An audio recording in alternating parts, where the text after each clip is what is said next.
Bueno, ahora hablaremos respecto a componentes escalares y vectoriales. A partir de la suma vectorial y la multiplicación de escalares por vectores, vamos a poder describir o descomponer un vector en términos de componentes escalares y vectoriales, lo cual nos va a permitir simplificar las operaciones que realizaremos con esto. Por ejemplo, consideremos los vectores de desplazamiento. A, un vector que va en la dirección 150 grados y de una magnitud de 100 metros. Y otro vector B de igual magnitud, pero en una dirección de 30 grados. Entonces, usando la suma vectorial y la multiplicación de escalares por estos vectores, vamos a poder expresar cualquier otro vector. Digamos que queremos expresar el vector C, un vector de magnitud 200 metros y en la dirección de 60 grados. Esto gráficamente se representa de esta manera. Aquí está representado los vectores A y B, ¿ya? Dados por la magnitud y la dirección, ¿ya? Indicada, y representado a escala junto a este vector C. Bueno, ahora si construimos rectas paralelas a estos vectores A y B, podemos establecer un paralelogramo, ¿ya? Y mediante geometría establecer estos ángulos que van a formar estas proyecciones con el vector C. Bueno, ahora si consideramos escalares, digamos, m y n, de modo que el escalar m multiplicado por el vector a nos da como resultante un vector c sub a, y el escalar n multiplicado por el vector b nos da como resultante un vector c sub b, de modo que estos dos vectores sumados nos da como resultado nuestro vector c. Ahora, si trasladamos este vector c sub a, de modo de formar la representación de la suma vectorial en términos de la regla del triángulo, podemos ahora deducir el valor de los escalares m y n a partir, por ejemplo, del teorema del seno. Con esto obtenemos un valor de 1.15 para el escalar m y 2.31 para el escalar n. Bueno, esto quiere decir de que nuestro vector c ahora lo podemos describir como un escalar de valor 1.15 multiplicado por el vector a, más un escalar de valor 2.31 multiplicado por el escalar p, el vector p. Entonces, en esta construcción, ¿ya?, hemos descompuesto un vector c en términos de componentes escalares, que denominaremos m y n, ¿ya?, que van a ir multiplicados por nuestros vectores que van a denominar de vectores base, en este caso los vectores a y b, ¿ya?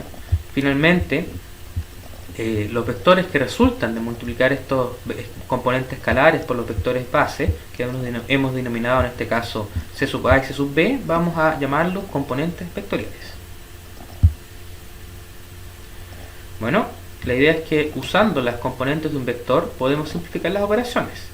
Por ejemplo, si consideramos la siguiente suma vectorial de un vector c1 con un vector c2, bueno, podemos realizar la descomposición de cada vector en términos de los vectores base a y b que hemos definido anteriormente, ¿ya?, a partir de la proyección de estos vectores base y la determinación de componentes escalares m1 y n1 para el vector c1, m2 y n2 para el vector c2, y luego nuestra suma vectorial, que hasta este minuto hemos definido en forma gráfica, podemos realizar la suma en términos de una suma de componente a componente, ¿ya?, de modo que obtenemos el resultado de la suma vectorial en términos de los vectores base a y b, de esta manera, ¿ya? Esta expresión podemos pensarla en términos de una suma gráfica de las componentes escalares asociados al vector base a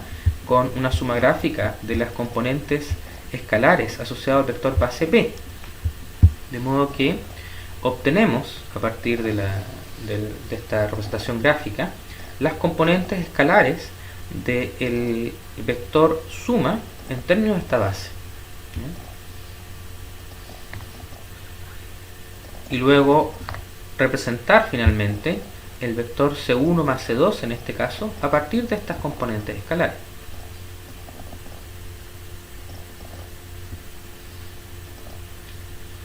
Bueno, ahora en general, al trabajar en dos dimensiones vamos a usar los vectores base unitarios y perpendiculares entre sí, que denominaremos I tongo y J tongo. El vector y-tongo va a ser un vector que va a ir a la dirección del eje X y va a tener un vector, perdón, una magnitud 1, ¿ya? Y va a ser de características adimensionales.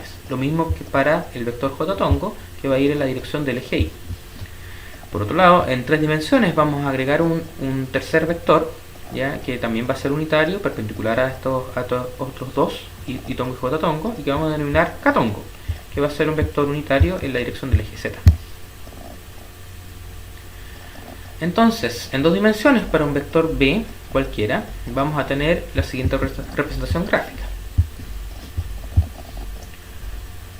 Ahora, como podemos descomponer el vector, ¿ya? En términos de sus componentes vectoriales y escalares de esta manera, ¿ya?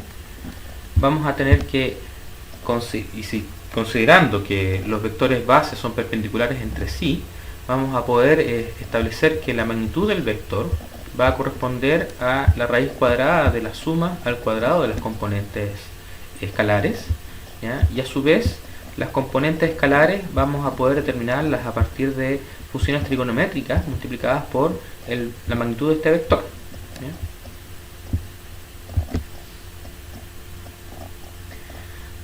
Por otro lado, para un vector que digamos que definamos en 3 dimensiones, vamos a tener la siguiente representación gráfica. Esto es, utilizando los vectores y-tongo, j-tongo y k-tongo, asociados a los ejes X, Y y Z. Entonces, nuevamente, como los vectores base van a ser perpendiculares entre sí, vamos a poder descomponer nuestro vector en términos de componentes escalares multiplicado por los respectivos vectores unitarios, ¿ya? De modo que nuestra magnitud del vector vamos a poder determinarla como la raíz cuadrada de la suma de los componentes escalares elevados al cuadrado, ¿ya? Note que este valor de c, ¿ya? Corresponde entonces a la longitud de la proyección del vector en el plano XY.